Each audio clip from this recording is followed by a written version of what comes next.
everybody, this is Matthew Movies coming at you with my review of The Contender, a 2000 political drama that I think deserves to be remembered a lot more than it is. It seems to have kind of disappeared to the annals of film history to a large degree, which I think is a shame because I think it is very, very interesting things to say, especially in light of some recent world events. And for those of you that aren't aware of this film, which probably is a significant amount, basically it focuses on a woman played by Joan Allen who gets picked by Jeff Bridges' character, who is the President of the United States, to become his new VP after his former VP dies, and she has to go through the confirmation process. And as a result of that, there is a character played by Gary Oldman who believes that she is just there for affirmative action and that she was only chosen because she is a woman, and he decides that he will do everything in his power to destroy her chances and destroy who she is, because he feels like she is a pox on the history and doesn't deserve to be given such a vaunted role. And as a result,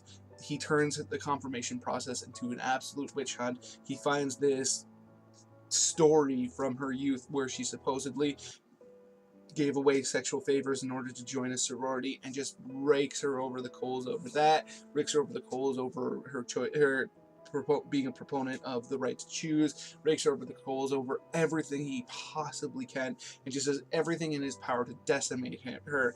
And throughout the entire film, her character refuses to acknowledge or respond in any way to the sexual story that is at the focus of the controversy of the film, because her point of view is that if it was a man who did it, and if it was a man being up there for vice president, first off, it never would have come to light. People wouldn't have cared about the fact that he had sexual escapades in his youth. And second off, if it did come to light and people were aware of it, it wouldn't be the focus of the confirmation process like it is for her.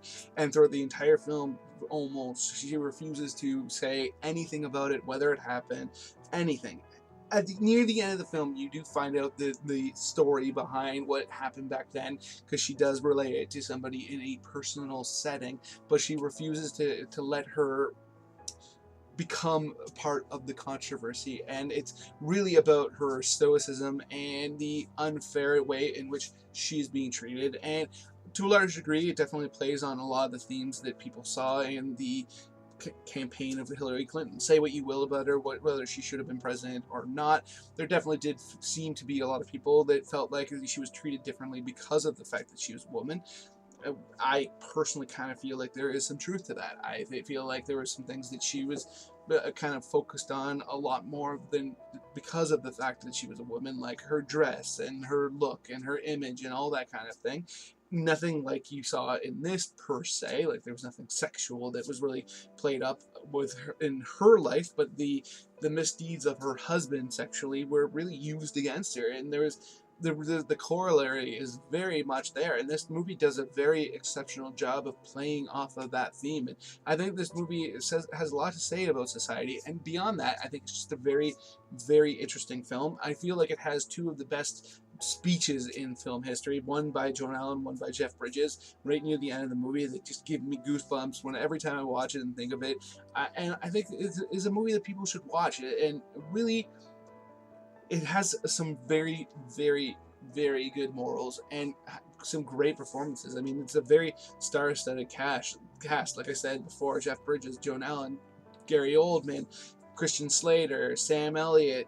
I mean, the list goes on and on. People that you will recognize for sure. William Peterson, the actor who's best known for playing the original leading character in CSI. I mean, there's just a lot of actors that you will recognize for sure. And I just feel like this movie, it was very, very, very well done and had a lot of very interesting things to say. And it's a shame that a lot of people don't seem to know it existed. So those are my thoughts on The Contender. Let me know in the comments below what you think. If you're a fan of the film, if you remember the film, what you think of the themes that I've touched on, whatever. Other than that, please hit that like button, hit that share button. It does awesome things for my channel. It makes it much more likely that other people will come and check out my videos, which would be something I would absolutely enjoy, because I love talking to people about film. Other than that, please hit that notification button, hit that subscription button, notification bell, subscription button. That way you can know when I put out a new video and you come and enter the conversation, because I love talking to people about movies, and I would love it if you were one of them. Other than that, have yourself a good day.